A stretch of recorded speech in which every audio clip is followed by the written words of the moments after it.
This meeting is being conducted in compliance with the Open Public Meetings Act. Adequate notice of this meeting has been provided by advertisement in the Cape May Star and Wave, on the Township website, and posted on the bulletin board in Township Hall. We request anyone wishing to address council, please wait for the mayor to recognize you. Please state your name and address for the record, and please remember, all comments must be kept to 3 minutes or less. Thank you. Can we please stand for Pledge of Allegiance, a moment of silence? I pledge allegiance to the flag of the United States of America, to the republic for which it stands, one nation, under God, indivisible, with liberty and justice for all.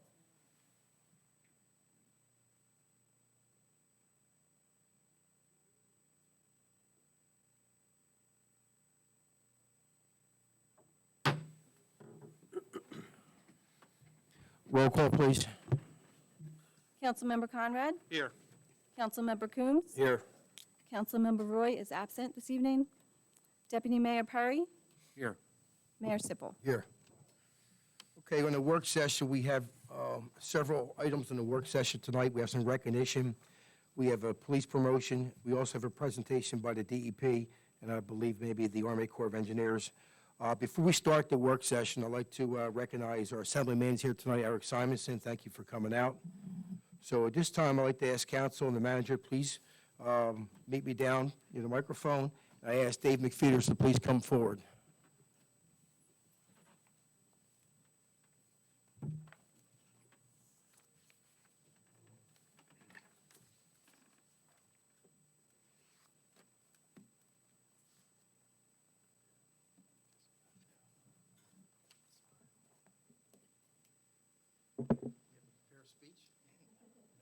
You know, one of the things we try to do in the township, when an employee retires from the township, most of the time they spend half their life working for the township.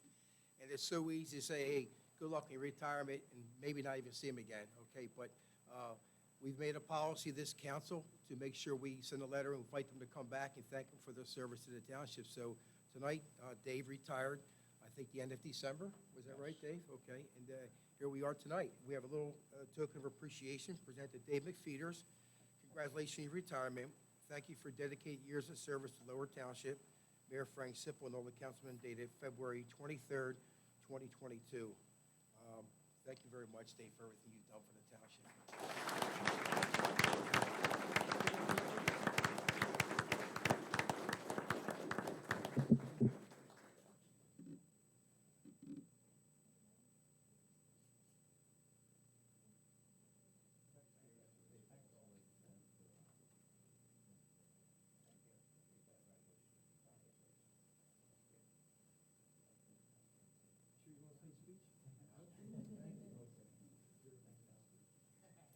Stay right here.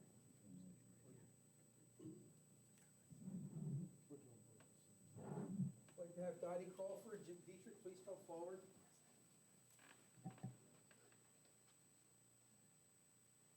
Yes, Jim, that's you.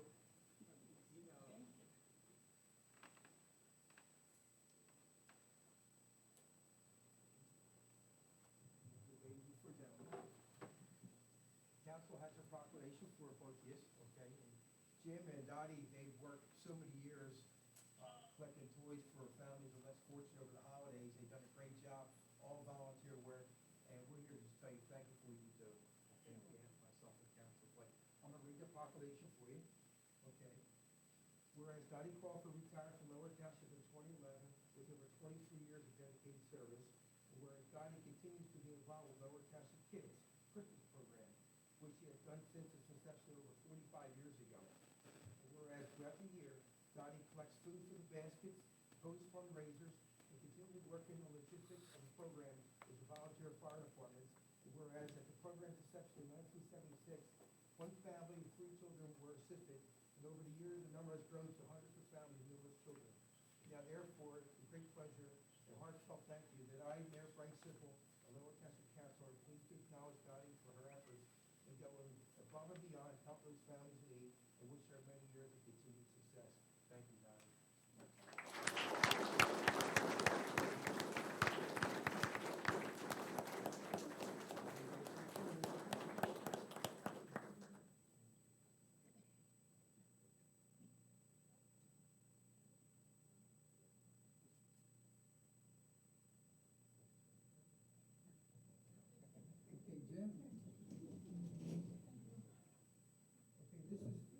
mentioned, James Dietrich was a longtime employee of the township, retiring as Lower Township Dare Officer, demonstrating his dedication to the youth of Lower Township, and whereas Jim continues to be involved with Lower Township Kids Christmas Program, which he's done since inception over 45 years. And whereas throughout the year, Jim helps the collection of food for baskets, host fundraisers, and continually working on logistics of the program with the volunteer fire departments. At the program's inception in 1976, one family, 3 children were assisted, and over the years, the number has grown to hundreds of families, numerous children.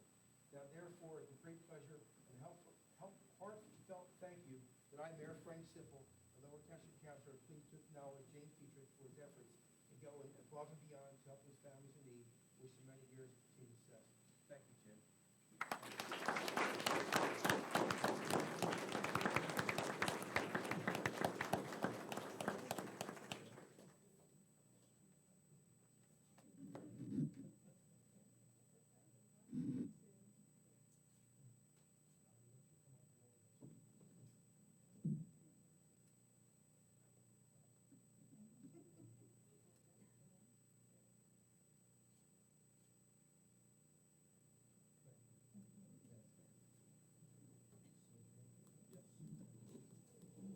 On behalf of Dottie and I and the program that we've done since 1976, it's a program that we have had the honor of officiating this program. But this program involved more than just Dottie and I. The entire police department was part of it for many years and still to this day. We couldn't do it without the township and their support for both vehicles and storage and volunteers. And just the volunteers that Dottie and I have. Scott and Kim Smith are back there along the wall, and they have been with us for, I can't even tell you how many years, all volunteerism. And we have helped out. There's a good story with the one-person family, but you don't want to hear that. We now have over 225 families that we did this year, and 525 kids. That seems to be about the norm of where we've been the last few years. But it's not just Dottie and I. There is a host of people in the township who have helped us with volunteerism financially, and we would not be able to pull this program off without all the help that we've got. So thank you very much for this. Thank you.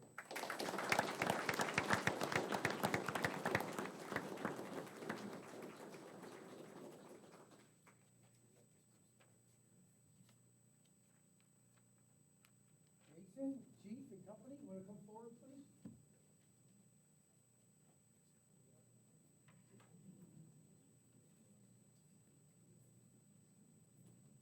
Amanda, Harper, and Blair, all present.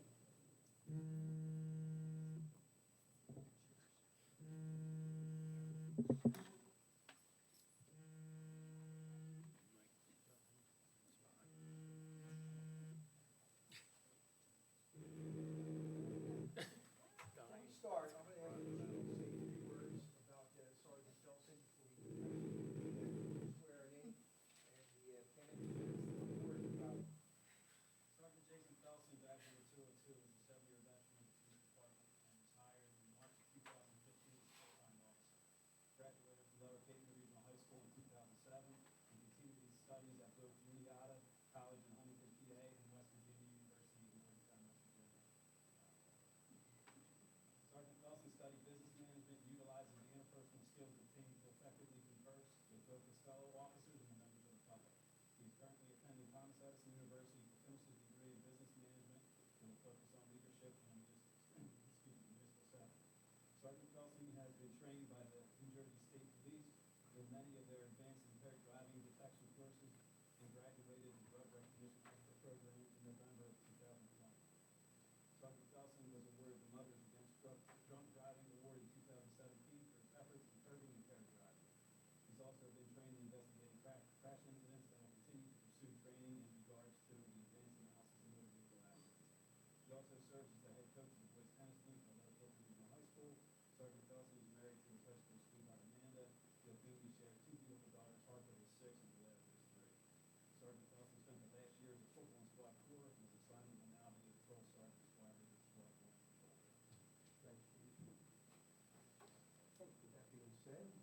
Yours?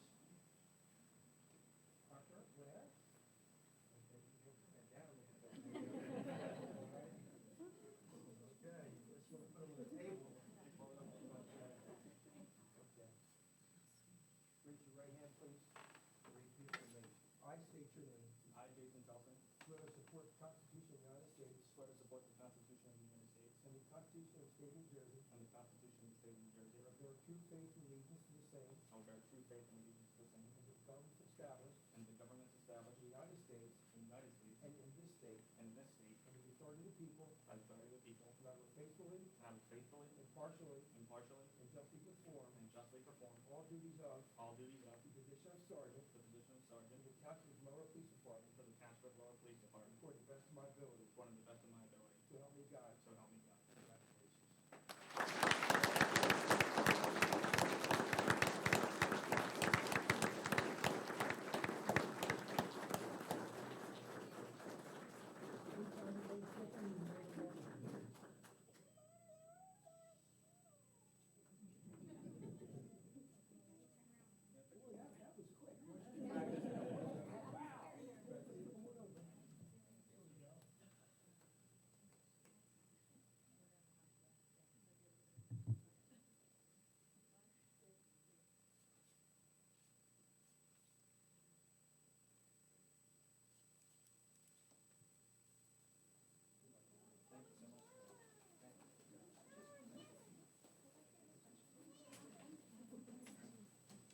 Sergeant Felton, you need to sign this right here.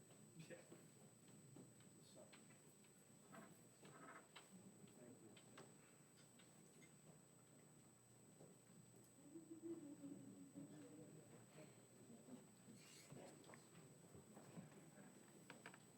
Thank you.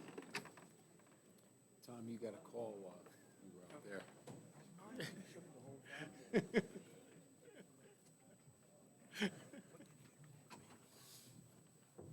Okay, we'll take about a 2 or 3 minute recess so the police can get back on the streets and protect us.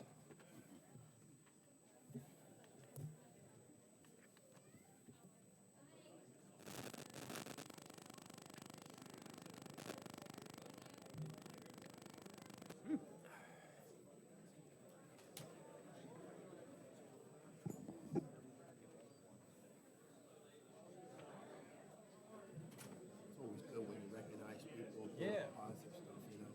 Nice, you know. Oh, absolutely. 45 years. I didn't think it was 45. I mean, I read them yesterday. I forgot the date. I remember I was talking to Doc. All of that gets incorporated, and obviously for the communities in this project, that stretches from Hereford Inlet to Cape May Inlet. Next slide. The project area is about 25,000 linear feet. It includes North Wildwood, the Crest, and Lower Township. And for the Corps of Engineers, it is one, even though there's multiple communities, it is one cohesive system and project. That's the way it was evaluated, designed, and formulated. Next slide. So this slide, a little confusing looking, but I'll try to summarize it. We took a hypothetical storm scenario comparable to Superstorm Sandy and estimated that if it made landfall south of this area, we estimated the hypothetical damages with a project and without a project. So the blue line on the top is without a project in place, and it was estimated to have 175 million in storm damages. The green line represents with the project in place, and it was $10 million in storm damages. So that black arrow, the delta, the difference is why, that's what this is about reducing the potential for storm damages, and that's what this slide's trying to show. Eric, would you like to add anything to that before we jump to the next slide? Yeah, thanks, Steve. With this slide, one important key feature is this is only the oceanfront structures. So this is not taking into account damages that could occur behind that first row of structures. So you can really see by this graph the importance of this project and the benefits that we're going to get by coming in and constructing it. Thanks, Steve. Thanks, Eric. Project milestones. So there's a lot on here. As you can see, it's been a lengthy and long process. There's lots of approvals and checks along the way as we go forward. The only ones I'll point out, The chief's report from 2015 you see on there, so that's when our three-star general, the chief of engineers, makes his recommendation to Congress, and it kind of finishes the feasibility study phase. The project partnership, that's the agreement between the federal government and the state of New Jersey. That was 2017 and then amended in 2018. Next.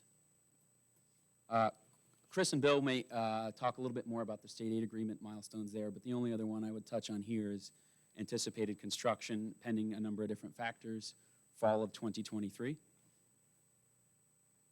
Next. And just here, this kind of describes the different phases of the project. And some of these are happening in parallel, some of them are linear. But the first two are for the state of New Jersey. Then the Corps of Engineers would finalize plans and specifications and ultimately award a contract to private industry. And that would enable the initial construction to move forward. And then the project moves into an operation and maintenance phase, which is the sponsor's responsibility. But the project's then eligible for what we call periodic nourishment. And that's on a 4-year cycle for this particular project. Anything to add to that, Eric? With the periodic nourishment on 4 years, what we do with that is we have a design template, and there are some slides later that will look at some potential cross sections. But every 4 years, we would come back and reconstruct the project to that design template. So over the course of the time, there'll be some erosion. We'll come back, and this is over a 50-year cycle for the projects. Every 4 years, provided Congress appropriate funding, we'd come back and reconstruct the project back to that design template. Thanks.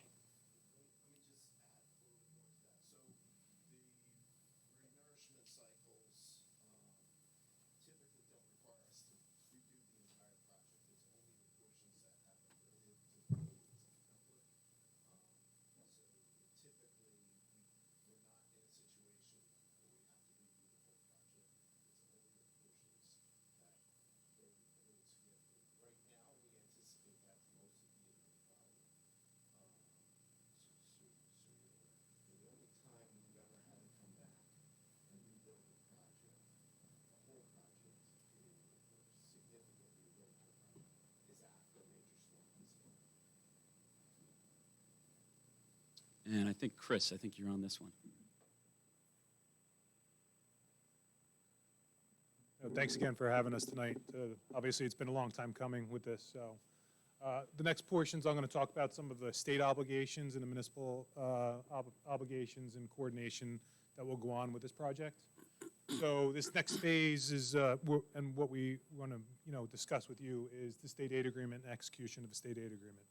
The state aid agreement is just an agreement between the municipality and the state of New Jersey. And basically, it outlines the financial obligations of the municipality and the state for the project, the real estate requirements, any endangered species management plans that might come into play after the project is constructed, the operations and maintenance of the project or of a beach and dune system in between periodic nourishment cycles. We note that the municipality isn't obligated to rebuild the project in between. So if there's damage to the project area, you're not obligated to come in and go out, solicit a contract, and build everything back up in full. Essentially, the people who, either the municipality, or if you delegate the obligation down to the local property owners, which is already going on for operations and maintenance of the beach, essentially, we just want them to continue to operate the beach and not lower the design template of the beach and dune while they're doing their typical beach and dune maintenance. Some things that are key to note in this with the financial obligations, this first initial construction, the state of New Jersey and the Army Corps of Engineers are paying 100% of the project cost. We are not delegating any of the local cost share to the local municipalities. That's something that's been consistent with all of the projects post-Sandy, where there may have been a local cost share and it wasn't paid for 100% by the federal government. The state of New Jersey has taken on the obligation and the responsibility for initial construction to pay 100% of the local share. Also, with this, the real estate requirements, so we need to get an easement for the properties that we need to perform this project and build this project and maintain this project. The state of New Jersey is going to be working with the property owners in acquiring all privately owned parcels within the project footprint, and that's for all the municipalities, from North Wildwood down to here. The only obligations that other municipalities have for real estate is just to donate the easements for the parcels that they own, but that's not the case here in Lower Township. And then we will do a new state aid agreement prior to each renourishment cycle, and like Bill said, there might be an instance where we have a renourishment that is going to come up, a periodic nourishment, and we have to do work in portions of the project, but we might not have to do anything in Lower Township. So at that point, if there's no work going on, we won't execute a new state aid agreement with you at that time. So, but all work that'll be going on in the future will be, subject to a new state aid agreement with each of the municipalities. Next slide, please. Just a little bit about where our funding comes from. We get $25 million a year for our shore protection projects in the state of New Jersey that are funded and managed through our office and administered through our office. And that money comes from the realty transfer tax. Next slide. Can you please speak in the microphone, only because I want to make sure, no, because of the people that are actually going to watch it on the recorded meeting tomorrow, they can hear you. Another point I wanted to point out is that this project is being, at the federal level, is fully funded at this point in time, and that funding is Sandy supplemental funding. So this project was eligible to receive the funding that we got post-Sandy to build all the coastal storm risk management projects in the state of New Jersey. So typically, our cost share requirements that we have for these projects are, with initial construction, the state of New Jersey would pay for 35%, and the federal government would pay 65% of it. In this case, the project is a little bit over $21 million in total. So the state of New Jersey's obligation right now is estimated to be $7.5 million. Periodic nourishment, so for the remaining of the 50 years of the life of the project, the anticipated costs for renourishment are about $82 million. Again, that's over the remaining 46 years after initial construction. So that would be spread across 12 periodic nourishment cycles. At that point, the federal government pays 50% and the state of New Jersey pays 50%. And then we can go to the next slide. What we typically do is, with our 50% share, then we would split cost share that with the local municipalities. We anticipate that cost share will be 75% state and 25% municipality. So what that works out to be is about 12.5% to the local municipality. And again, that's just for the costs of the work being done in your municipality. If work wasn't being done in your municipality, you obviously wouldn't be paying for anything. So that's just a note, because some people ask that question. One other thing, as Chris mentioned before, periodic nourishments will be subject to another agreement. So executing this agreement does not obligate you in the future. We're just putting you on notice that there is periodic renourishment. This is what's anticipated to happen, but it would be subject to a new agreement. So another element of the cost-sharing responsibilities, and we sort of call this an insurance policy. The federal government has a pot of funds called the Flood Control and Coastal Emergency Funds. And typically, so it's Public Law 8499. Typically, if there's a storm of a significant magnitude, there is a possibility that the damages from that storm could be eligible to be paid for 100% by the federal government. And that's happened several times, actually a pretty decent amount of times, where we've had qualifying events and the federal government has been able to come in and pay for 100% of the costs to repair everything. So that's a good insurance policy because it's less out of our pocket if there's that type of damage. Excuse me, just a couple of the project basics. So we're constructing a contiguous beach and dune from North Wildwood all the way to the 2 Mile Beach unit border. And the dune parameters are at elevation 16, and the crest of the dune will be 25 foot wide, And then the slopes on the landward side and the seaward side are 5-1. Just back real quick, Steve, because I skipped on something there. The berm, so the beach, engineering call that a berm, but the beach blanket space is going to be constructed to elevation 6.5 NAVD 88, so it's 6.5 feet above sea level. And the width of that beach, the design width of that beach is 75 foot wide, and then the slope from the edge of that berm on out to where it ties into the water area is a 30-on-1 slope, and that's generally the type of slope that we have here, especially in the southern end of the island. The next slide, please. So this is just another illustration of the scenarios with the berm and dune on top of on the lower right-hand side of an existing beach and our design beach on top of it and the design dune on top of it. If you look on the top one, it shows what's called advanced nourishment. So what we do in certain areas where we anticipate that there will be more erosion than other areas is we add additional sand beyond that 75 feet to withstand the 4 years of the renourishment cycle. So we have an anticipated sediment budget of how much would erode per year, and that quantity is placed in the advanced nourishment. And as Steve had mentioned before, the project is approximately 25,000 feet in length. And this project had a very good benefit to cost ratio, 2.3 to 1. So that's a good thing. That means we have a lot that we're protecting and we're spending less to protect it. Typically our cost share ratios or our benefit to cost ratios are a little bit lower than that. Next slide. So right now we anticipate that this project would be sandbag passing.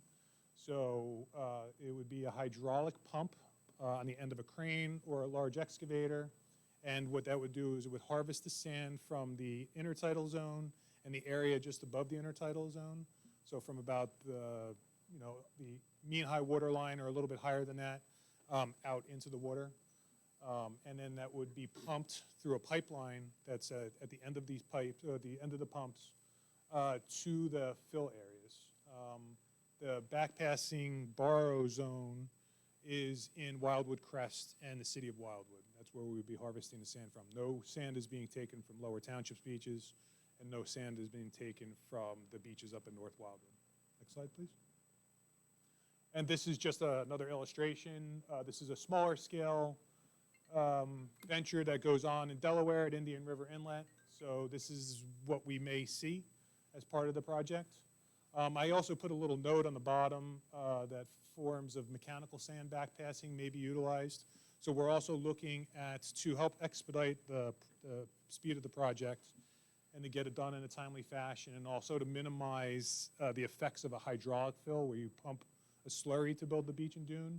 In the areas where the beaches are wider, we are going to be investigating the idea of using trucks, excavators, and dump trucks to harvest that material and place it in the dry in those areas. So that would help. We would have two forms of fill possibly going on at once to help speed up the process and minimize any negative impacts that would occur during the construction process.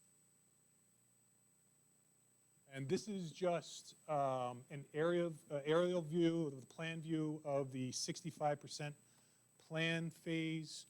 This is subject to change. Obviously, I just want to make sure I, make that note here. I'm going to take the microphone. I'm just going to go up and point to a couple things for you all. So if you look, we have a dotted line. So it's tough for me to do this without a pointer.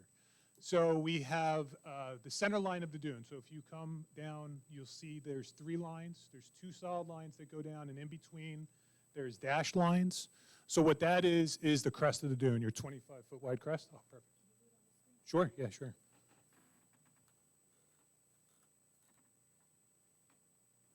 So we have the center line of the dune is this dashed line, and on either side we have a solid line. So that's the landward crest and the seaward crest of the dune. As you go down here towards the ocean and on the back side here towards the landward end, that is the slope of the dune on the 5-to-1 from the crest down to the beach and from the crest down to the back beach area.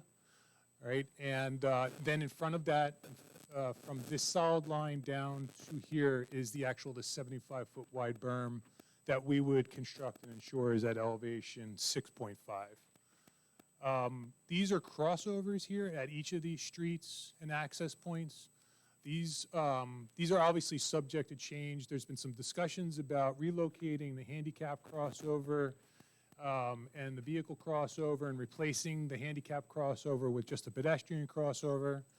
You know, that's something that we've been discussing for the last year and a half. And also, there's two that are on this plan that were originally put on here, which are part of Sea Point condominium complex. The one on the south side at Ibis Lane was one that we were proposing to put in because that was a public access, a deeded public access. These other two were private. At this point, we're not building them as part of the project, and they're going to be removed from the plan. But again, everything is subject to change based upon our coordination with the municipality and with property owners. And this, so this style of crossover here is the handicap crossover, and you see that there's the longer approaches up the dune and back down the dune. And that's just to ensure that we have the compliant ADA slopes up and down the dune that meet the ADA standards. And I think that's all I need to show on here. There you go. I'll put this right here. So additional features that will be built as part of the project are the installation of beach grasses that'll be on the dunes up and down the entire coast. We use multiple species of dune grass. Mostly we're using American beach grass and Spartina patens. Sometimes we use panic grasses.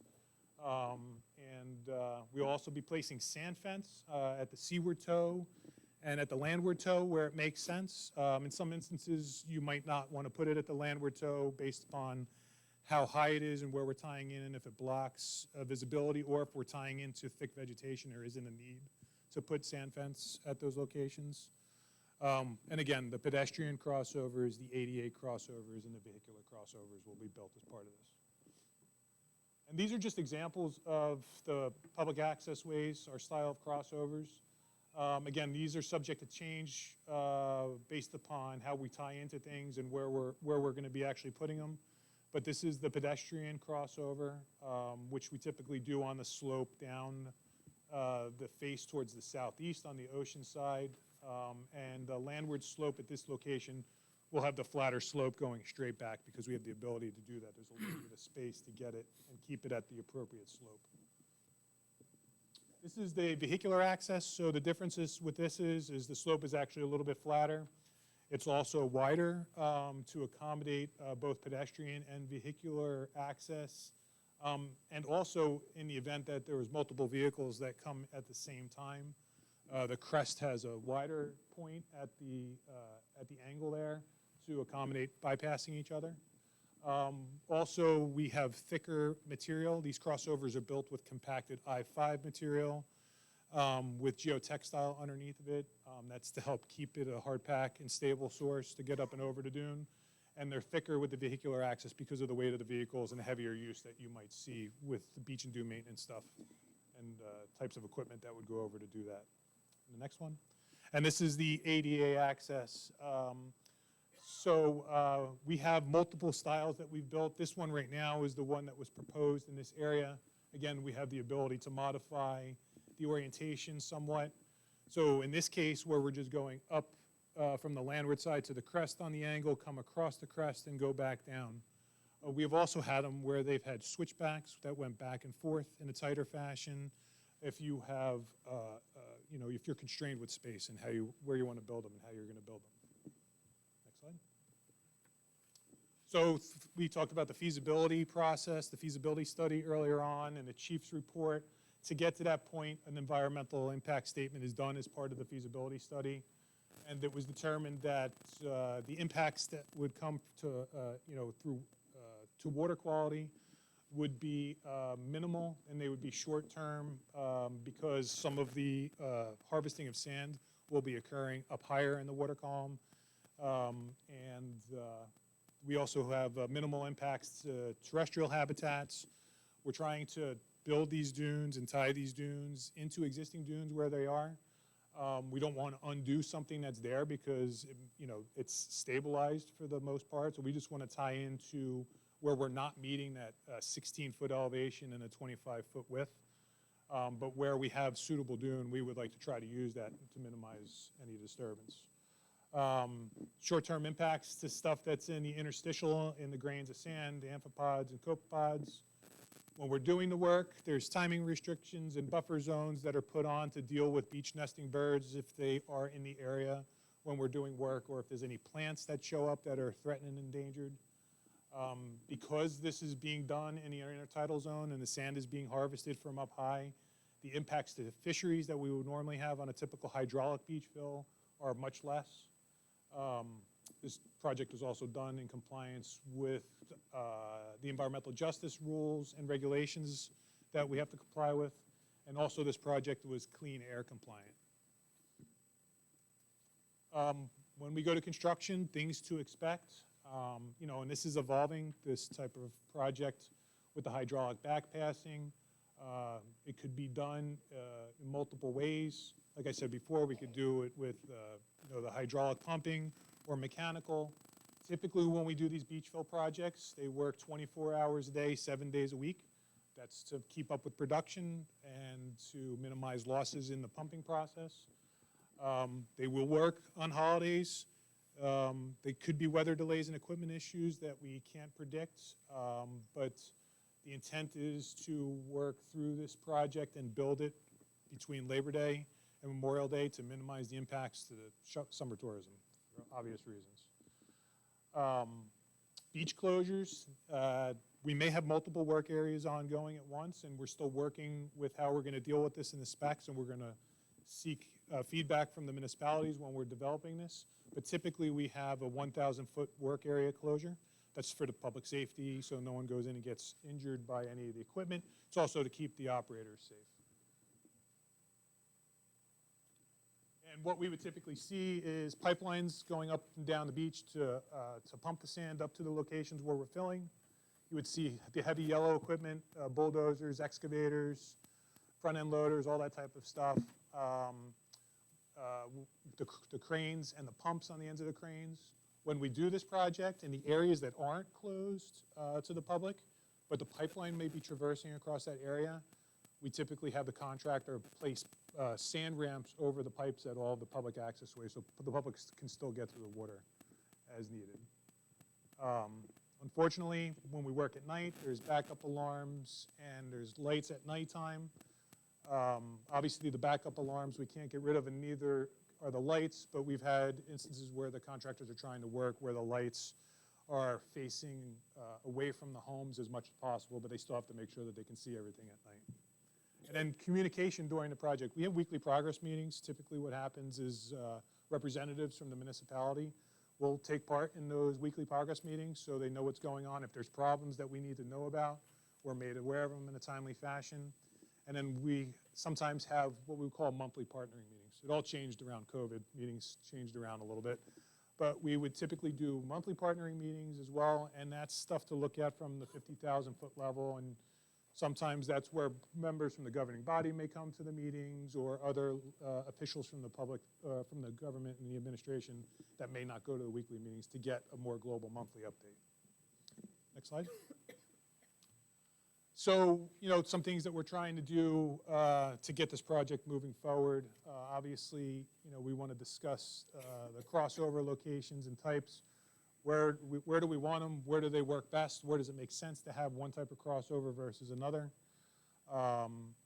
And also with the dune alignment, like I mentioned before, we were trying to utilize as much existing dune as possible and also consider local use of the beach and maintenance of the beach to try to minimize the impact to those entities as much as possible. We're going to continue having meetings and correspondences with the governing body and members of the homeowners on the oceanfront. We've met with them over the years. The process has been slow, but we've been trying to keep everyone apprised as to where we're at with the process and everything like that. Because it is taking a little bit longer, but we need to make sure that we're considering everybody's interests when we're doing this.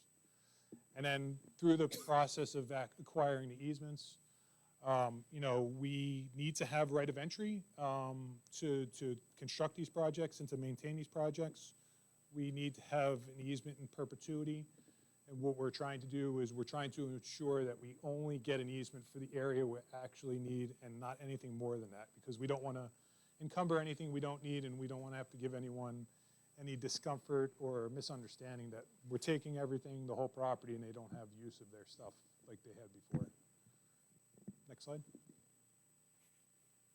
And that's it. So, Okay, before I open up to the public for questions, I'm going to go around council. Any councilman have a question, want to ask on the presentation? I guess I'll start. A lot of information to go over. I know some of it's going to, in the past, this is slightly off kilter from this. In the past, in areas you did this help with FEMA flood insurance? Because it is a mitigation problem for project for flooding.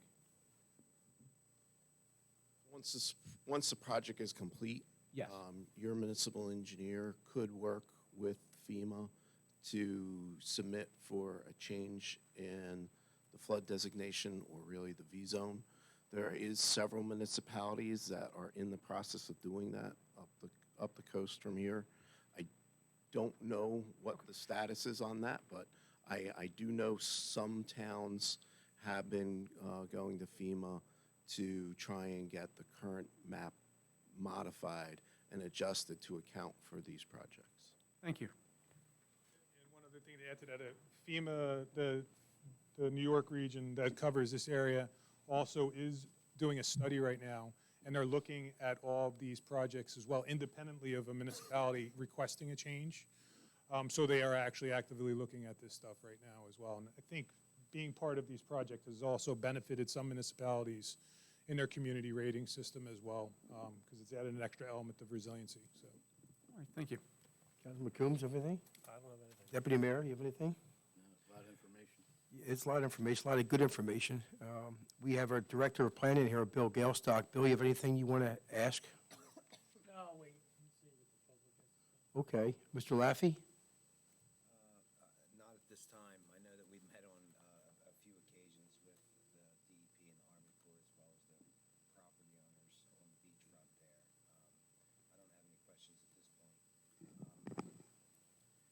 Maybe one thing on the renourishment project.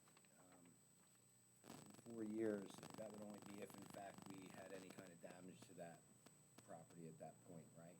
that's correct, yeah. If the project, so we do, one of the things I didn't have in this presentation is the Corps typically does annual monitoring. So there's conditional cross-section lines that they will do through the entire length of the project. They will do them once a year, typically in the fall, and they will identify how the project is performing and where it's not performing well. And again, if you don't have any damage and the template is not compromised, we wouldn't be doing any work in Lower Township at that point. Chris, this area generally has shown the capacity to be an accretion area in the past. If the project were to affect that in a negative way, would we have to wait for the 4-year cycle to have that repaired? So maybe I'll leave this one for Eric to answer. So yeah.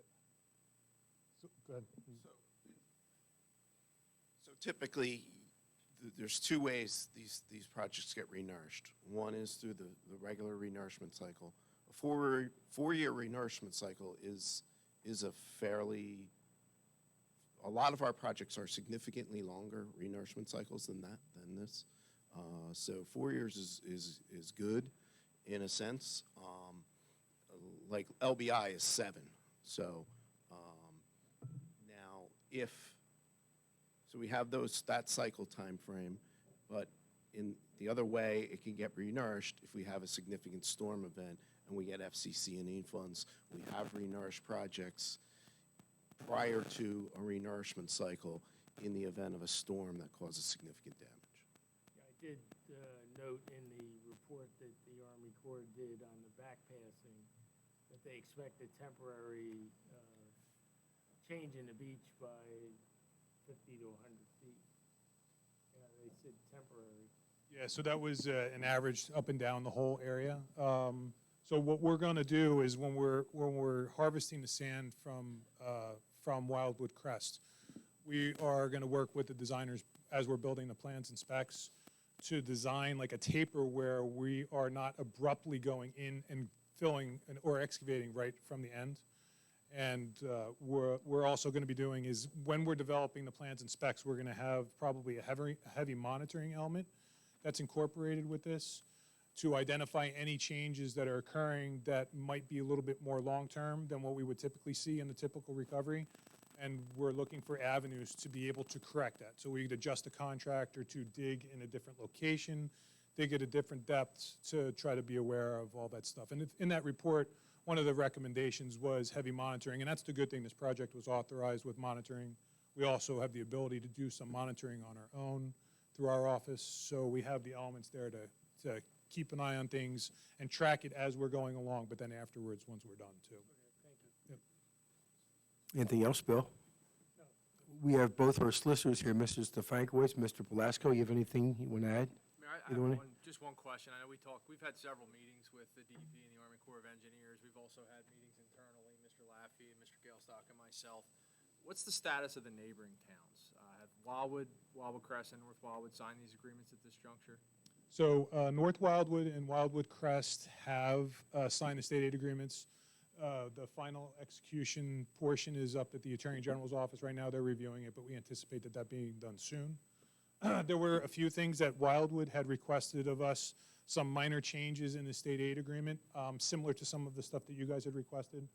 But they had also requested some changes to some of the alignment of the dune and how it ties into some of the existing infrastructure that's there and some of the structures that are on the beach. And also to make sure we weren't having a negative impact on their beach activities that they do through the summer. So we just finished that review right now, and we're providing a response to Wildwood probably by the beginning of next week. I'm not going to answer for them, but it seemed as if the changes that they requested in the state aid agreement were doable, and if the plan revisions that they requested were doable, or some sort of, we can come to a compromise where it met both interests, that we're going to be in support of the project and signing the state aid agreement.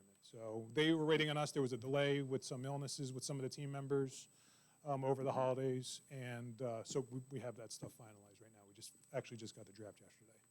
Thank you. Yep. Quick answer, we're basically in the same spot with Wildwood. Understood. Yep. Yeah. Understood. And I just want to touch real quick, Bill, you had asked a question before about the recovery and stuff.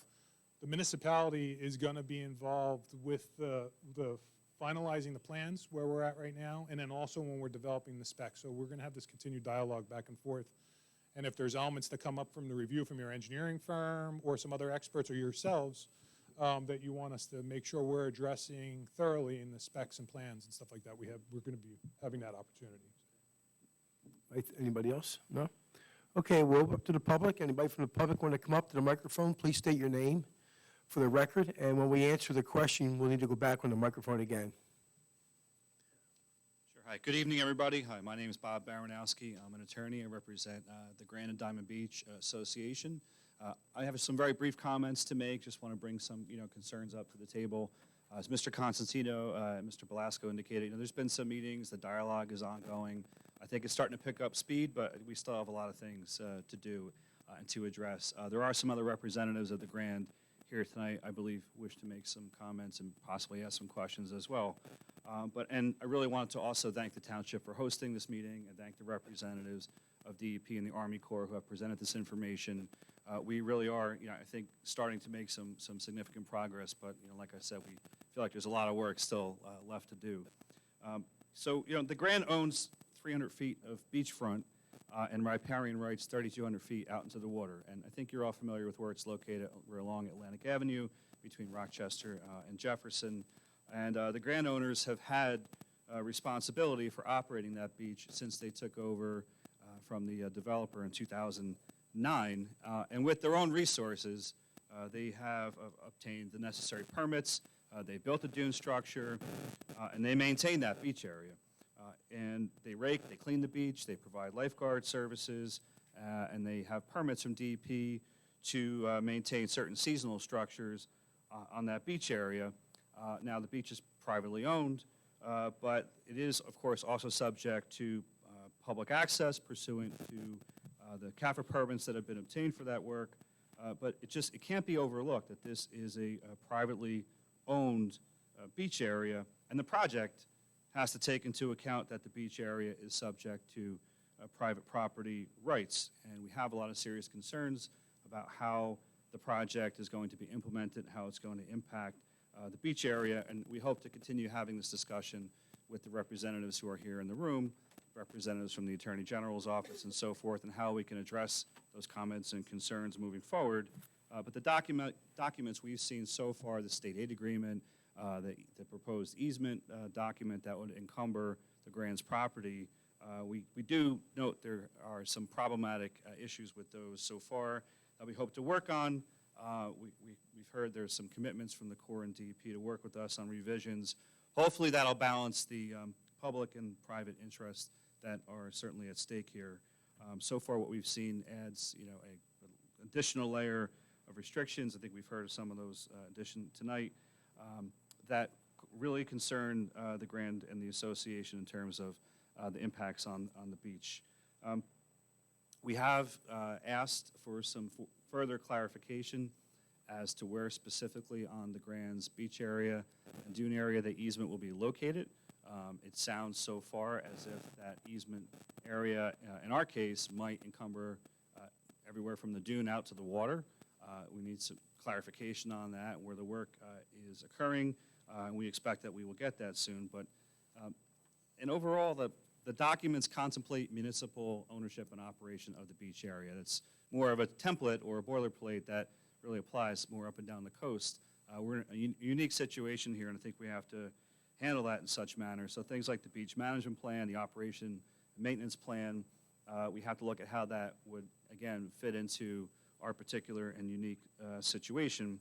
And, we need to understand that the easement provisions and all the agreements that will take place in pursuant to accomplishing the goals of the project can accomplish those objectives of the project without diminishing the private property rights of the Grand and the association. As the private owners of that beach area, when this project is completed, the Grand is going to be the one that's going to continue undertaking regular maintenance of the beach, the cleaning, and so forth, at their expense whenever the project is completed. So certainly we support shore protection, we support beach maintenance, beach nourishment, but the Grand has put their money where their mouth is. Literally, we've done it. We're putting the resources into it ourselves, and we anticipate doing so going forward. But we are looking for more information, cooperation, and coordination with the Corps, with the department, and we appreciate the town has been assisting us in this regard to obtain that, to avoid any adverse impacts on the Grand's beach area and any substantial detriments to the rights of the Grand Association and the owners. I think really, to sum it up, we all want to get this right. We just perceive that there is a need for a lot more work to be done in order to do so. So we want to thank you for listening to those comments and concerns. I'd like to maybe pass the torch to anybody else from the Grand who'd like to speak to those issues. Thank you.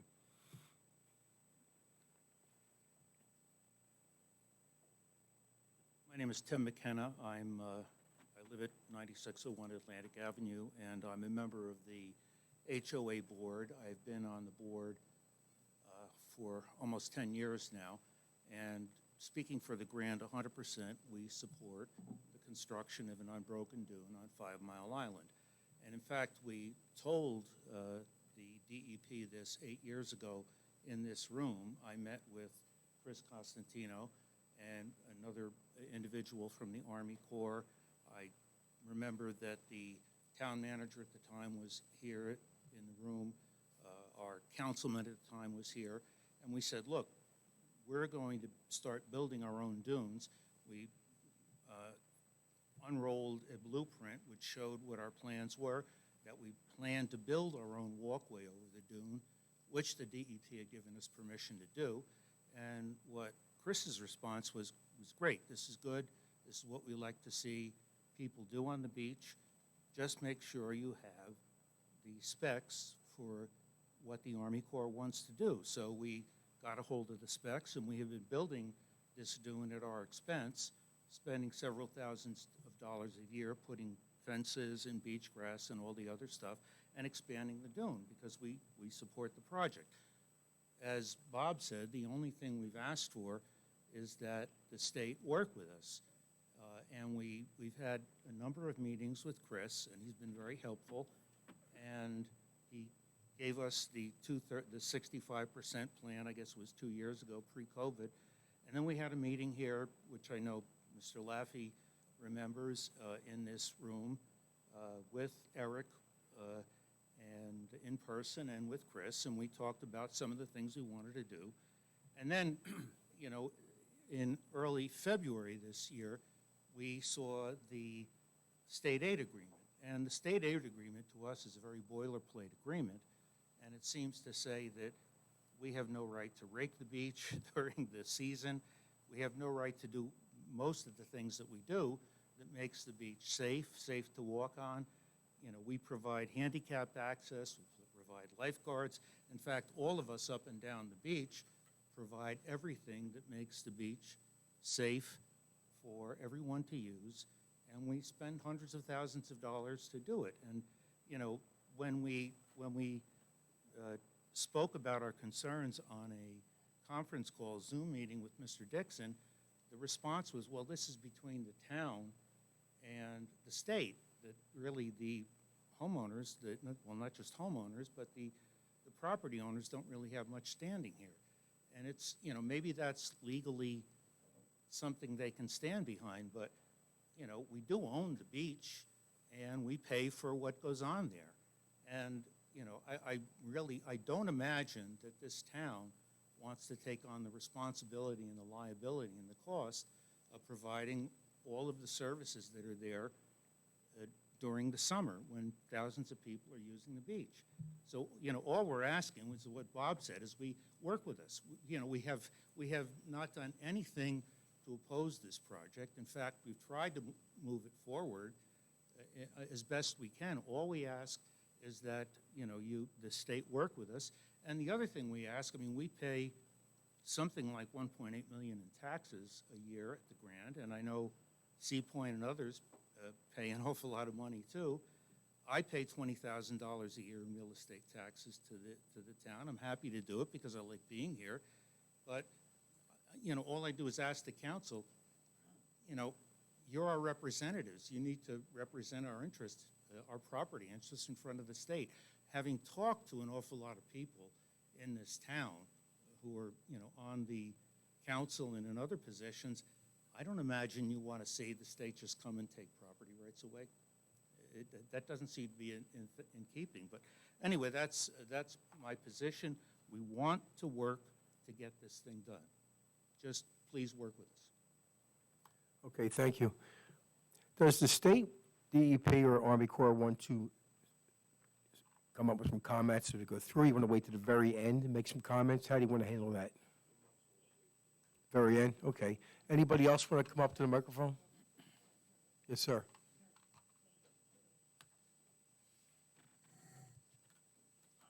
My name is Gregory Boris. I live right behind the Grand. A couple of questions. One of them is, how firm is this fall of 2023 as far as the start date? Is it? How firm do you feel about that date?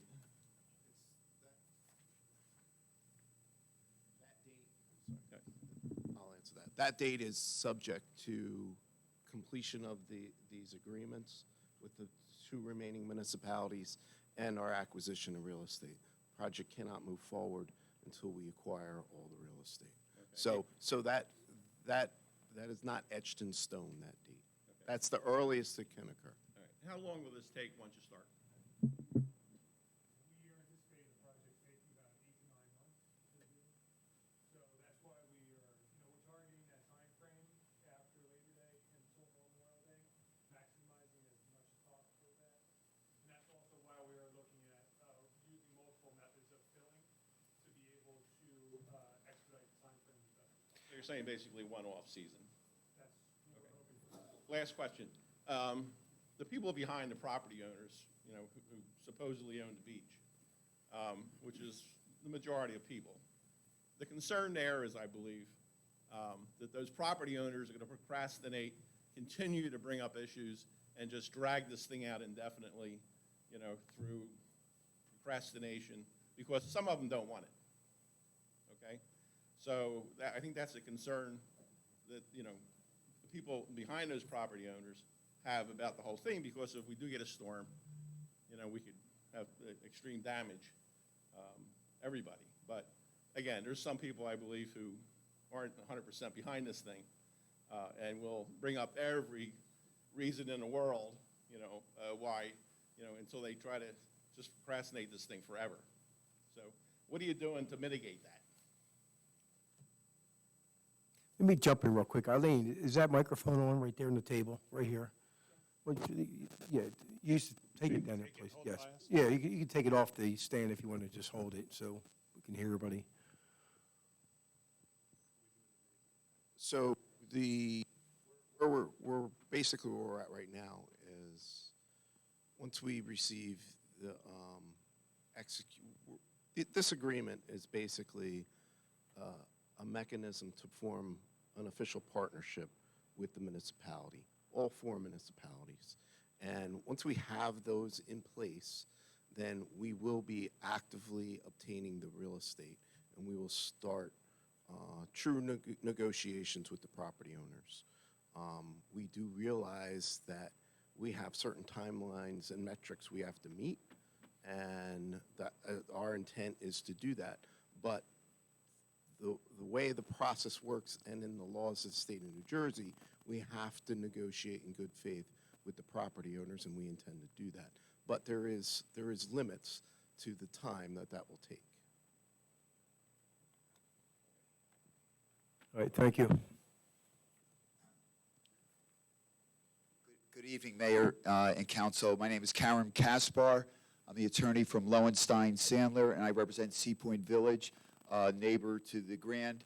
As an initial matter, I would just like to pretty much join in the comments that you heard from Mr. Baranowski and Mr. McKenna on behalf of the Grand.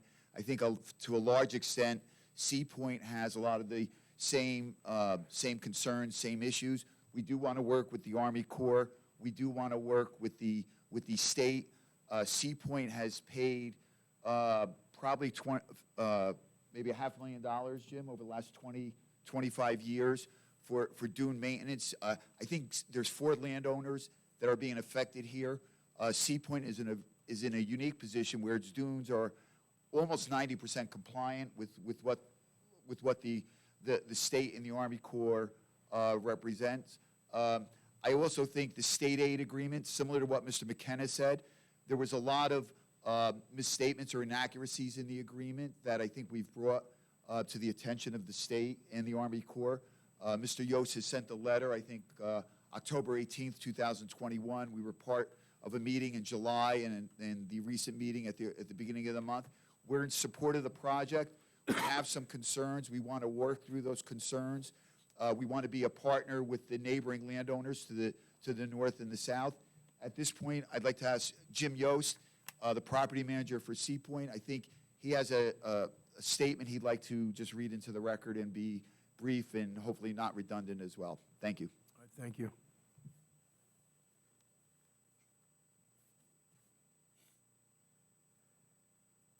Time this evening. My name is Jim Yost. I'm the general manager and managing agent at Sea Point. I appreciate the time for the presentation. Bill, Chris, thank you for your time. I do have a statement I want to get in the record, and we do have a few questions. And I'm speaking on behalf of Sea Point Village tonight, one of the 4 private property owner parcels in the Diamond Beach section. Sea Point owns 600 linear feet north-south and 3,200 foot into the ocean of riparian rights. Sea Point Village supports the purpose of the project to protect life and property along the Jersey Shore. For the past 35 years, that's 25 years prior to the catalyst for this project, Superstorm Sandy, for 25 years prior to the catalyst project, for 35 years, 70% of the life of the project itself, which has a 50-year life, Sea Point Village established, maintained, and enhanced its dunes and beach in a manner consistent with the current Army Corps design and done it at its own expense.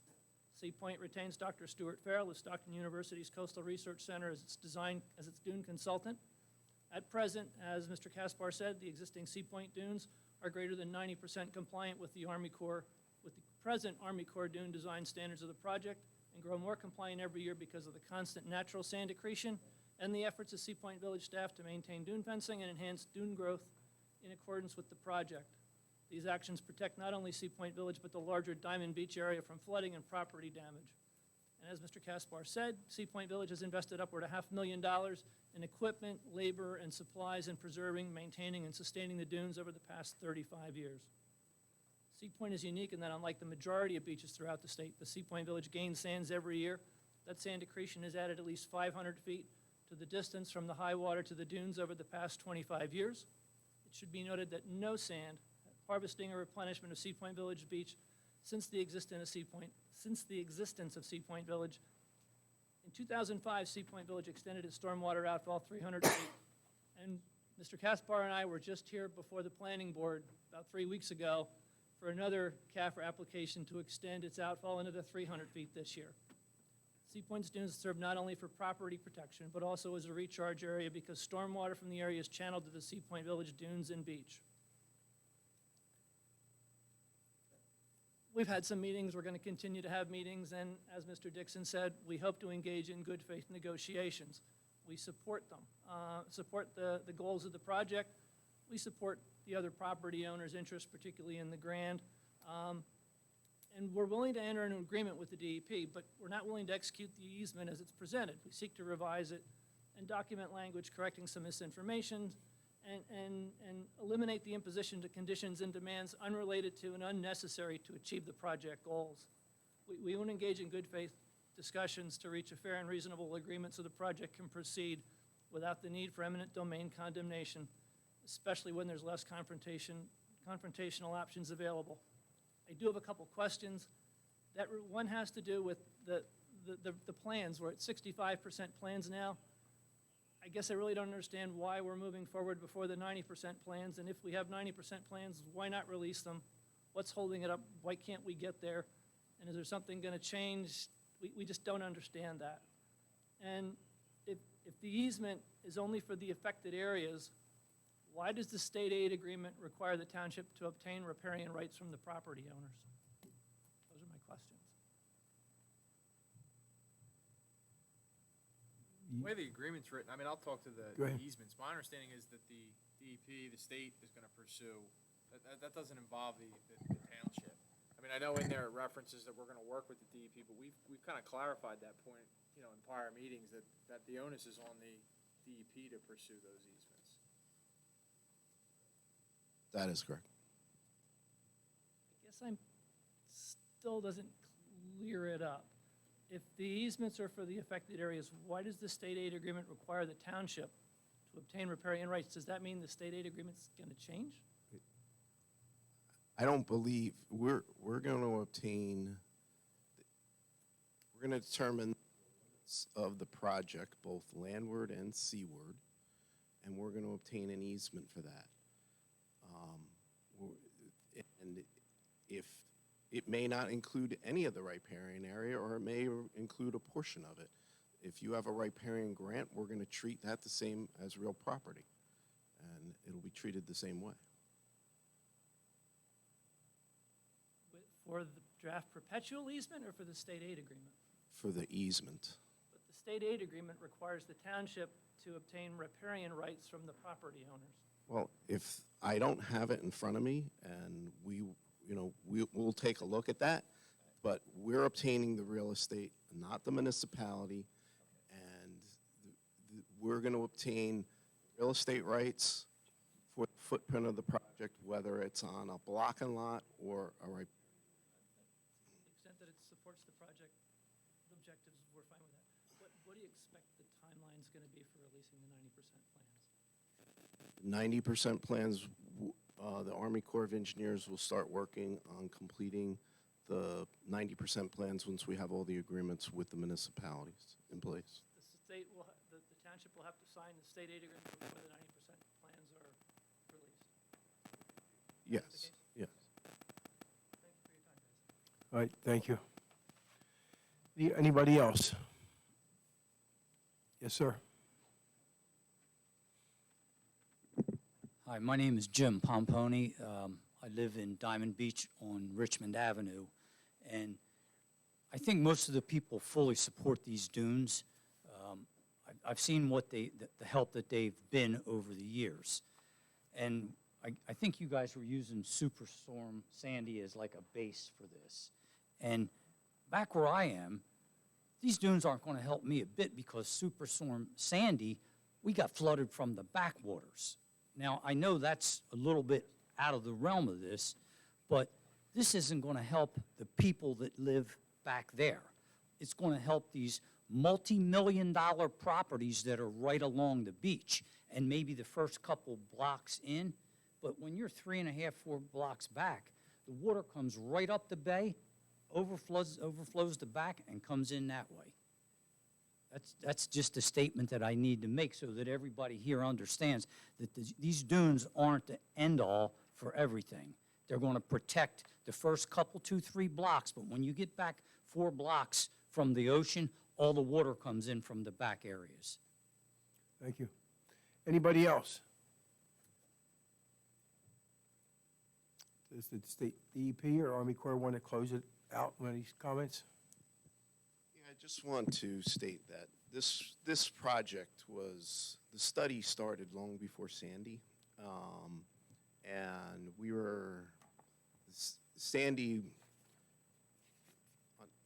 Sandy was a very unfortunate event for the state and many people. And luckily for this part of the state, you did not receive the brunt of the storm as elsewhere. But the silver lining, if there was any, was the Sandy supplemental bill, which provided the funds to the Army Corps of Engineers, which benefited the state for us to complete all these projects. So those funds were used to complete the study and are going to be used to hopefully build this project. So this project was not the result of Sandy. It was anticipated that it was needed before Sandy, and the study was well underway prior to Sandy.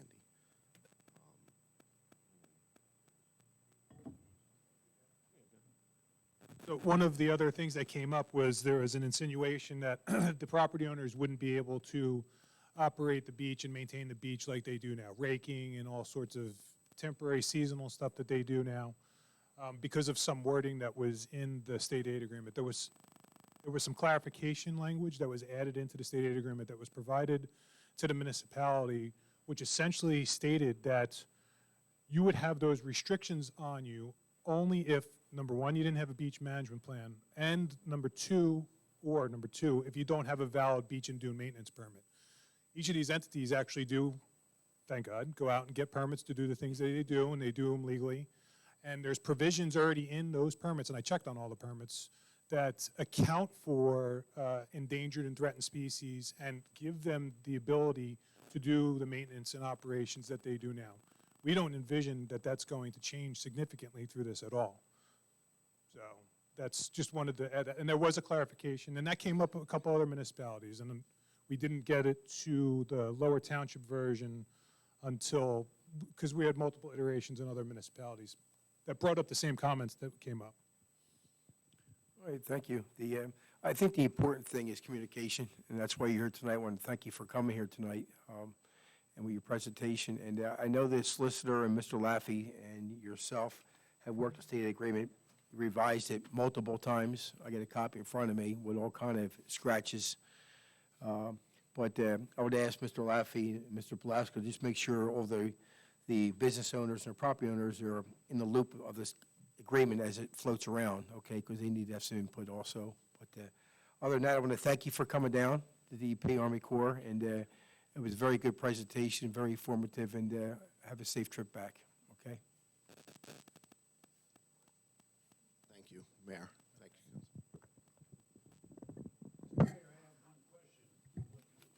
Go to the microphone. Just go to the microphone, please. Microphone.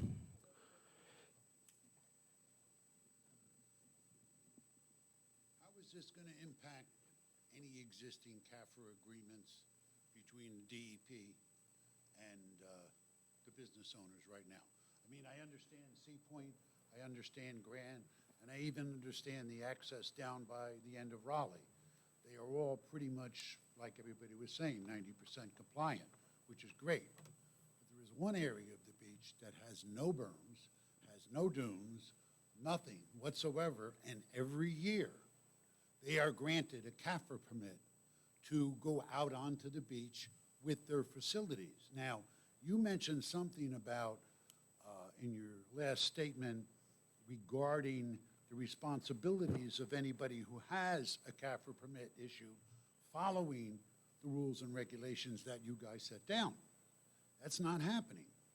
So, I know the property that you're discussing, and as far as I know, I haven't heard or seen any evidence of them doing things that were inconsistent with the rules on coastal zone management and the permits that they have, so. they were just cited by the DEP for 4 different instances in regards to noncompliance with CAFR permits. They did not take their facilities down during one of the storms we had back in August 2020. They still leave equipment down on the beach. Mr. Sanford, this is irrelevant to this presentation. Well, this is relevant to what he had said in regards to the CAFR permit. Okay, we're not going to zoom in one business owner or any kind of violation they've been given from the state at this presentation. Well, that's why I'm asking him to clarify it. We're not with the regulatory part of DEP. We're coastal engineering. We don't have any jurisdiction over CAFRA. All I can say is the goal of this project is to construct a contiguous dune and have that permanently in place to provide protection to those properties and the homes and infrastructure landward of them. And the intent is to allow the property owners to operate and maintain their property as they currently do while this project remains in place. And it will require CAFRA permits as it does today. Thank you. Thank you. One more question, it seems, from the back. My name is Bob Repsinski. I'm the treasurer of the board at the Grand at Diamond Beach. One of the questions I have is we talk about the 65% plan, and I think it was mentioned that the 95% plan will be done after the state agreement is finalized. I guess the question is how could the township sign an agreement without fully understanding the impact of a 65% change to 95% change, without the homeowners even knowing what's incorporated in that agreement? And then I also have one other question around easement. I heard someone mention that a right of entry for easements. When will the homeowners be aware of what easements are actually required? I mean, we support easements, obviously. We've built these dunes since 2009. We plan to continue to build the dunes, but we need clarification on specifically what are the easements that the state will need to complete the projects. So what was the first one? What was your first point again? Okay. So basically the project design is already authorized by Congress. That's the height and width of the dune and the beach. That's fixed. The plans that we have today show a dune location and show crossovers, different types of crossovers at different locations. The only thing that needs to be finalized is the exact final alignment of that dune. That dune template and beach template are not changing, and it's just if we have to make any changes to that dune alignment, and I don't even know if there is any in this municipality, and it's really just finalizing, working with the town and the municipality and the property owners on the types of crossovers and where they're located. Basically, we build crossovers at every public access way. So every public access way that currently exists will get a crossover. There's not going to, what I'm saying is there's not going to be much change between the 65% and 95% plans for this municipality. And really what it's doing is just updating them and getting current survey information in place so we can put them out to bid. As far as, what was your second point? I'm sorry. Easements and what's required on what's Okay. required on the easements Okay, around right of entry. yeah, we said we're gonna work with each property owner.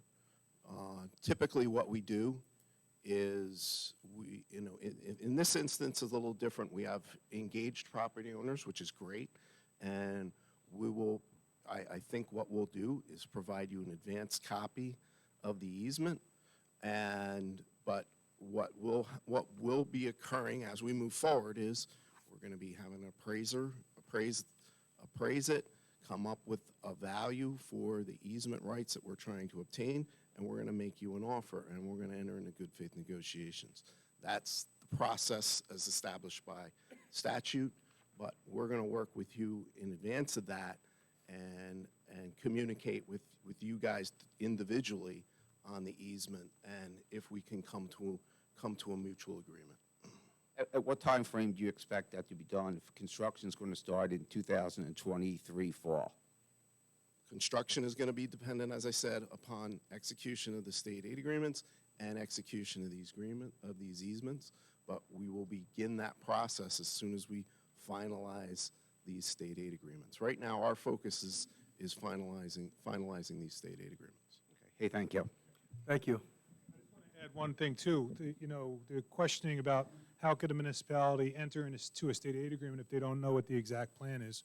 But this is just memorializing our commitment to a partnership with the municipality and working through these things. So that's just something I want to add to that. All right, thank you. Anybody else?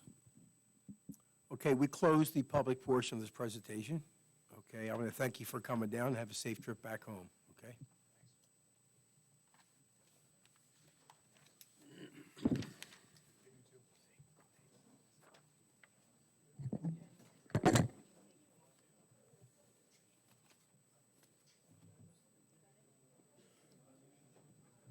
Hey, Eric, we're going to hang up the phone now.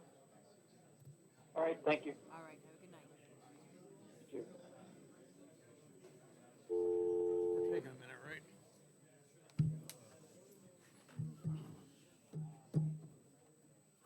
Quick one.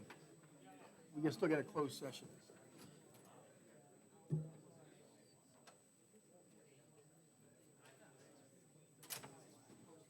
Got that meeting tomorrow night. Probably won't be there. 8:30, 9 o'clock.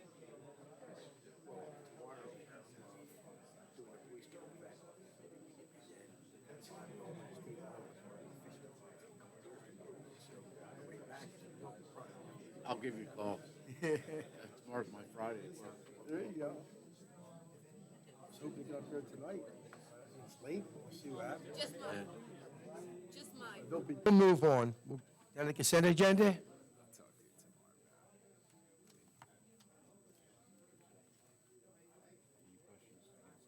Any questions from council on the consent agenda? Any comments from council?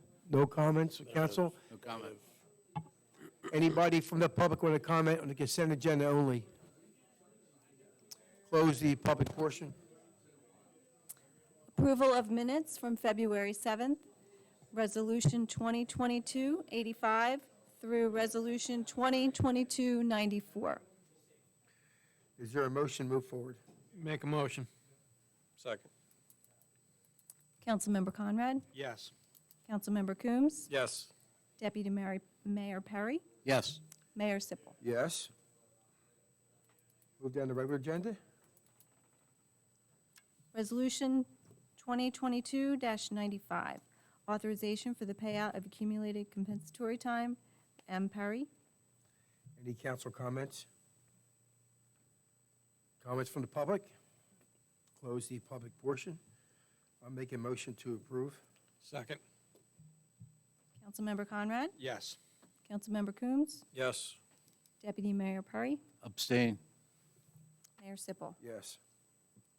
Engineer report.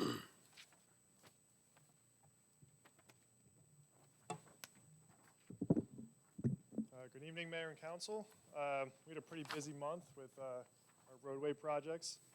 The first one is the reconstruction of Wilson Drive. The township received the NJDOT grant for $180,000. This project is currently publicly advertised. It was advertised on February 9th the scheduled bid opening on March 1st, with hopeful to award this at the March 7th meeting.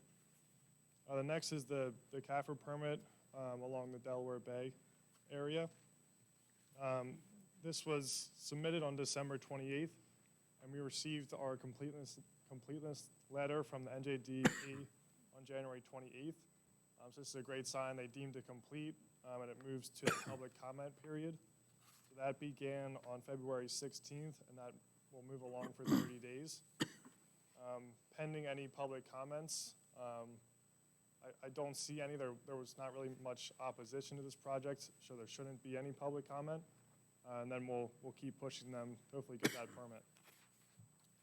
The next is Cloverdale, Evergreen, and Spruce Avenue storm sewer improvements. So as you know, this project is under consideration by the NJDCA. So I actually reached out to them to see if there's a projected award date for when these grants will be awarded. They would not give me a date, but they were hopeful in the next couple months. They did say they received more applications than they thought. So hopefully the township would still be favorably looked upon. The next is the Clem Mulligan Sports Complex. So all the major site work and landscaping in this area is complete. So I was actually out there today. All of the construction fence was removed from around the site. The site is still closed at this point. The Recreation Department wants to keep it closed until the security cameras are up and running. And all that security equipment is pretty back ordered, but they're hoping to get that in March and get that up and running and then get the whole park opened up. The final completion with the decorative fence, the security camera, and the entire park opening is projected for April. So we're looking forward to that date. The next is the reconstruction of Atlantic, Howland, Millman, and Maury. We're kind of considering the large road program project. The phase 1 of this project includes Millman and Delaware Bay Drive. And the bid opening was on February 15th. But the lowest bidder was Asphalt Paving Systems, in the amount of $1,483,300. And that was actually just approved at this meeting. So we look forward to moving forward with that project. The phase 2 of this project is currently under design.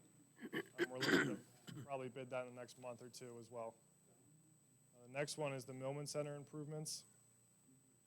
This is just to replace all the concrete around the Millman Center and bring it all up to current ADA standards. I'm actually planning to put this out for quotes this week and then get that project moving. Next is the reconstruction of Fire Lane. The NJDOT awarded the township a grant for $170,000 for this project. The survey and base map is complete, and we're moving forward with the design. It's probably a couple months out, and then we'll advertise that for public bid. The last project, which was actually awarded to us tonight, is the replacement of various pavilions throughout the township. We look forward to starting this project, getting the area surveyed. And this is replacing different pavilions at different parks throughout the township. And they're all going to be matching. And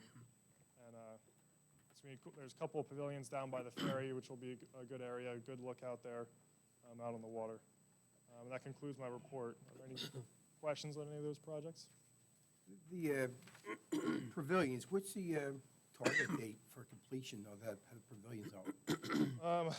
So we were just awarded tonight. We're going to get right out there, get it surveyed. The design aspect will be pretty short. We're looking to do like metal frame pavilions with metal roof. So the longest period would be once those are ordered, depending on how long the lead time is for that material to come in. So we've seen them take 3 to 6 months for these structures to come in, depending on what the township selects for material.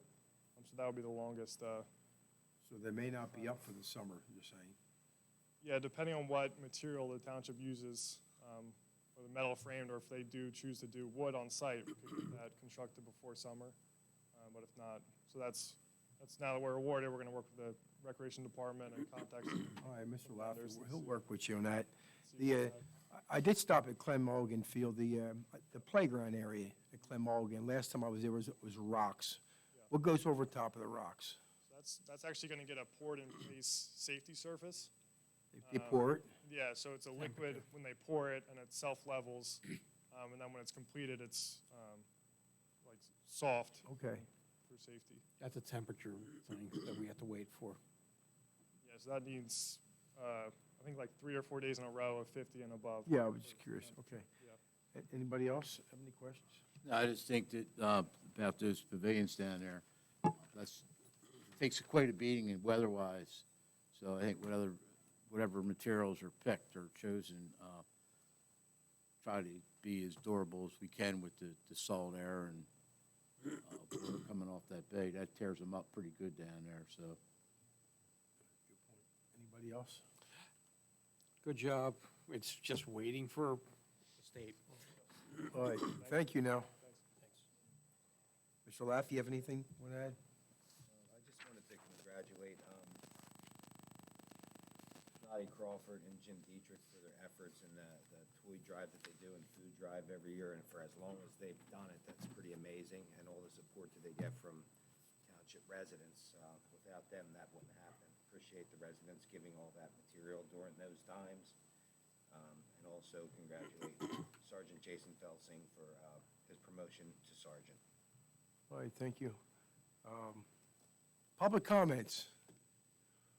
You got He's good. Close the public portion. We love you too. Okay. We'll go to the council comments, and I'll go last tonight, so I think we'll do Councilman Conrad first. Nothing. Thank you for coming out for this and the DEP, but we've been here for a meeting, and this is a long one. Okay, Councilman Coombs? I have nothing either. Deputy? Now, I have one thing I discussed with Mr. Laffey prior to the meeting. We can look into Clubhouse Drive on the S-curve. It's really sunk down quite a bit. I believe that was 2 or 3 years ago that pipe was put in, and it's really settled down now. I have concerns about getting that fixed prior to summer. I live back in that area. I know the traffic that goes through there. It's a busy area. So I'd like to see if we can somehow get that taken care of prior to the summer season. Deputy Mayor, what we could probably do is talk to de Blasio Engineering and see if we can't piggyback an extension on 2 of the other road projects to try and make that happen, and just as an add-on to those jobs, and I'll look into that this week. It's kind of a small job, but it's really important. It's right in the middle of the S-curve, so it's bad location. Okay. Other than that, I'd like to echo your congratulations to our retirees, or Sergeant and Dottie and Jim Dietrich for the job they do. So Thank you. It's good night. Just a couple things real quick. Just a reminder that the governor, he banned plastic bags, and I think the last day you can use them in stores is May 4th, if I'm not mistaken. Also, the Lower Township Elementary School District is having a referendum, a $22 million bond vote at the first week of March, either March 8th or 9th. I'm not sure what day it is. March 8th. March 8th, thank you. And 8 or 9 million they're going for. yeah, it's they're shooting for to borrow $9 million over the course of 20 years. They want to bond it. So that's all I have. We'll move down to the closed session. Resolution 2022-96. This is a resolution providing for a meeting not open to the public in accordance with the provisions of the New Jersey Open Public Meetings Act, NJSA 10:4-12. This is to discuss attorney-client privilege. I make a motion to approve. Second. Councilmember Conrad? Yes. Councilmember Coombs? Yes. Deputy Mayor Perry? Yes. Mayor Sippel? Yes.